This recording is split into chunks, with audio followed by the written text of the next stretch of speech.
Hey guys, and welcome back to this channel. In this video, I'll be showing you guys how you can find the chip bag mockup on Canva.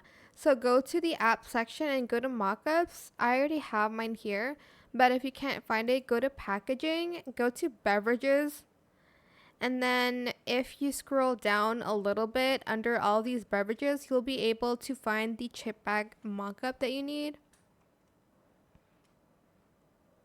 So scroll down again. And it'll show you there's some chip bags that you can use, like the one you want to use. And select an image to replace it.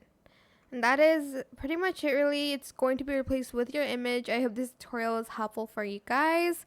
Don't forget to like, comment, share. Also subscribe to this channel if you haven't done that already.